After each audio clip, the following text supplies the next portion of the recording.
goes, and I'm like, what the heck is she doing? She's with me and she's trying to kiss that guy? Hey, today's top 10 is going to be 10 cultural secrets you need to know before you move to the Philippines. Let me grab my keys and we'll get into it. All right, let's get into it. Hey guys, today's top 10 is something everyone needs to know that's planning on moving to the Philippines. It's 10 cultural secrets that you need to know as an expat. So we'll get into it right now. Number 10 is the Swiss Army knife of Philippines hygiene. I'm talking about the tabo. The plastic scoop and bucket you see in a bathroom when you leave the hotels and go out to the province. I was at my friend's house and we were at a cookout and I really needed to go to the bathroom, which I learned is also called the comfort room. So remember that when you're looking for a restroom, call it the comfort room. I went in there and I was like, what the heck? There's a bucket with water and a scooper and a hose with a nozzle on it. And I went to the bathroom and I did the best I could and I came out and my friend goes, where'd you go? And I said, well, I had to go to the restroom. And they go, where'd you go? And I said, over there. And she goes, no, that's the outside bathroom. You go to the one inside. It's more westernized. So that was my first experience of using the plastic scooper or the tabo. Number 9, the burr months.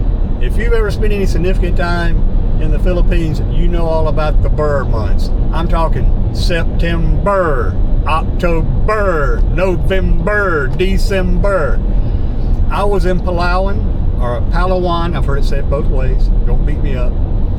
And it was September 1st, and I was at the airport getting ready to catch my flight back to Cebu, and I hear Christmas music, and there's a Christmas tree in the lobby, and I look at my friend, and I'm like, what's going on? Are we in a time warp? And she goes, no.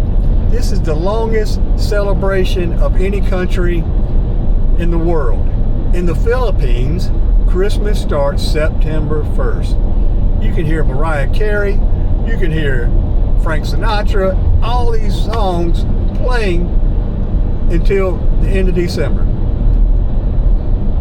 But they do make a spectacle of it. The malls are decorated, the streets are decorated, the shops are decorated. You just have to see it. So I recommend going. Number 8, karaoke, videoke, whatever you want to call it. It's not just a competitive sport, it's more military style. They take this seriously. I mean, you can go out in the province and you'll see a guy at the end of a dirt road next to a sorry store at 2 a.m. blasting out songs. But for us expats, I need to warn you, and you can Google this, I'm not making it up. Stay away from Frank Sinatra. My Way. Peeps their lives because they were singing it off key or they were hogging the mic. If I were you, I would just stay away from it. I would stick to Bon Jovi. Number 7, I got to experience this at a family cookout. The boodle fight, or I'm gonna butcher it. Kamayan, or the boodle fight. Is eating with your bare hands. So it's like a competition. They take banana leaves and they spread them out over the table, and they just fill the table up with all kinds of food. It's rice, it's fish, it's luchan, it's adobo, whatever they put out there, and you stand shoulder to shoulder, and basically everybody goes at it at the same time. Everybody's reaching across the table trying to get the best cuts of meat. I know I did. I like luchan, and I was trying to get that little fatty section with the crunchy skin. So if you get a chance to hang out with your Filipino friends and experience this, it can be a lot of fun. So definitely see if you can get one of your Filipino friends to invite you to one of these events. Number 6, the gift box. Or, I'm going to butcher this. I'm going to butcher this so bad. The gift box. Pasalubong. Pasalubong? Basically, if a Filipino goes anywhere, and it can just be 2 hours away. I mean, let's say they're in Davao City and they go 2 hours away, travel outside.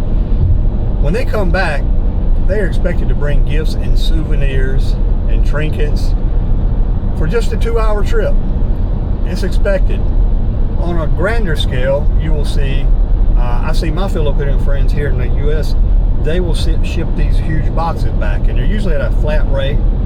It's anywhere $90 to $120. They're called, oh gosh, I'm going to destroy it. I'm going to destroy it. But here we go. Balikbayan box. I'm only going to try to say it once.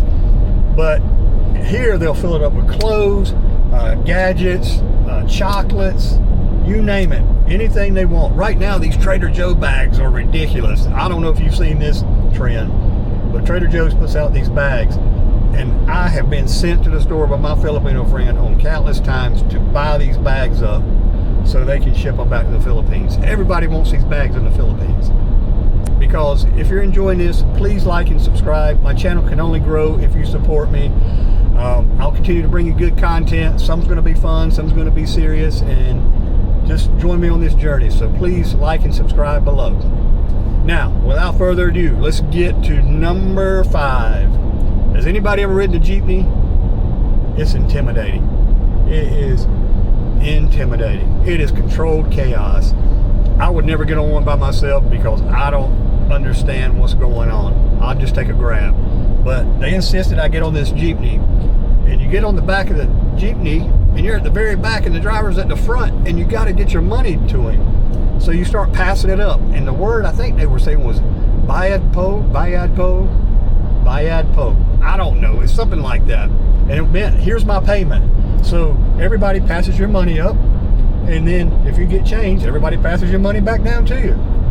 It's wild. And then when you go to get off, you hear people clicking on the rails like with coins, or you hear them say para, and I guess that means stop. So people stop and get off. So there's no set stops. You got to tell the driver where you're stopping. So I guess he runs the same route. I could be wrong, somebody educate me, but it was controlled chaos. That brings me to number 4. And I did this because I had it already set in my mind. I was going to try to immerse myself in the culture and try different things. And at this same party we were having, here comes a guy on a bicycle and a basket, and he's yelling, balut, balut. And immediately my Filipino friends ran out there because they knew I wanted to try this. And they got me 2 eggs. And one was 16 and one was 17. And I know you're saying, 16 and 17, what is that? Well, basically, balut is a developing duck embryo. It is 16 has developed for 16 days, 17 has developed for 17 days. So I started with 16. And what you do is you crack the top of that shell open and you pull it back like a little hatch, and you drink off the juice, for lack of a better word. And then I put some vinegar in there and did it again, and then you start cracking it back and you just start eating it. And there is a baby duckling in there.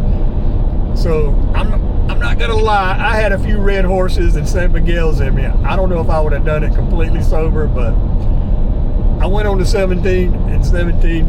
I did it, but stick to 16. If you're gonna try it, stick to 16. That's all I can say. But at least try it. It actually was pretty good. I'd eat it again. I'll eat 16 again. Number 3. So this party, what I wanted to do is show my appreciation for this family that really took me in when I was over there and helped me get immersed in the culture and all these things I've been sharing with you. And I wanted to have this party, so I ordered a lechon, I ordered a karaoke machine, outside air conditioner, we had seafood, we had drinks, we had everything. So we're gonna have this party at 4 o'clock.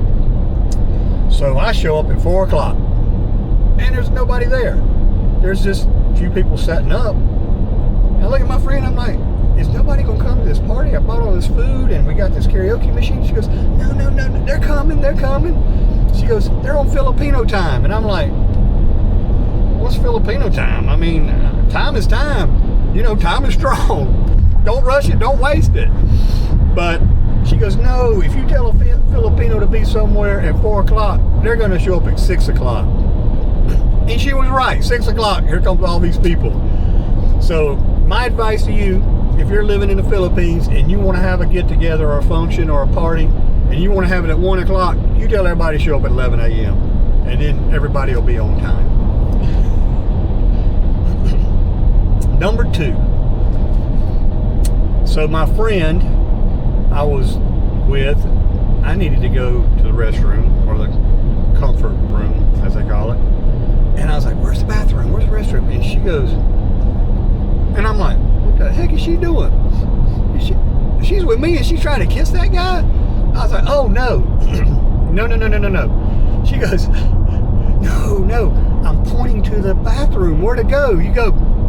And I'm like, what? She goes, yeah, in the Philippines, it can be considered aggressive or disrespectful if you point at somebody. So we use our lips and our facial expressions to direct you in the right direction.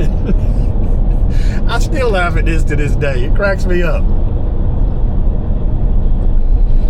Number 1, and this is the one that really touched my heart. I was at the Tops in Cebu. If you have never been there, Google this place right now, or when you finish this video. Yeah, finish watching my video, like, subscribe, thank you. It's this huge complex on top of the mountain in Cebu, and it has restaurants and bars, but it overlooks the city of Cebu, and you can see Lapu-Lapu and Mactan, and you can see the water. It's gorgeous. Go there when the sun is setting. But my friend went to the restroom. Seems like this is a common thing, the bathroom. I don't understand, but it is what it is. This 8-year-old Filipino boy comes up to me and starts talking to me like he knows me, and we're talking and having a conversation, and he goes, "Manopo," and he grabs my hand and he places it on his forehead, and I'm like, what is this kid doing? Is he asking for money? I don't know. But he continued to talk to me. My friend came out of the bathroom, joined in the conversation, and then we went to eat. Well, he comes up on the second story or floor, and he sees me. He comes back to me again, and he starts talking to me, and he takes my hand and puts it to his forehead. And when we're done talking and he leaves, I look at my friend and I was like, what was that all about? He goes, oh, he was showing you respect. And I'm like, what? She goes, yes, that's the way we show respect to our elders. We take their hand and put it on our forehead. And I was like, really? And I said, there's no 8-year-old child in the United States that's going to show any adult that amount of respect. So I knew then, this is where I need to retire. I mean, I know it won't be like that all the time, but if it's like that 90% of the time, and people are kind and respectful, and it's fun, and it's enjoyable, and people are having a good time, that's the life I want. I don't want this anxiety that we live under every day in the United States with this 24/7 news cycle. I want that life. And that's the life I'm choosing for myself, and that's the life I'm building for myself with this process. So as I've shared with you, my channel is about deconstructing my life. Yeah, it's not going to be everything about domiciles and visas and all that every time. I'm going to do fun things like this because I do have a 24-month window. Hopefully I'm going to cut that down to 12 months if I can. But for right now, my plan is 24 months. So I appreciate you following it. I hope you had a little fun with this. You learned something along the ways. I hope the Filipinos who follow me in the Philippines don't beat me up on the pronunciations. I think they get the idea of what I'm doing. I'm laughing at myself. I'm being self-deprecating, and I just hope I make them laugh. I'm not being disrespectful about their culture or anything. I just thought I would just share these with my expat friends or people who are thinking about going there, so when they see these things, they'll know what's going on. But that's my time for today. If you remember, time is strong. Do not rush it and do not waste it. And with that, my time is up. Time is strong, and so are you. You have got to stay focused. Never give up on your big dreams.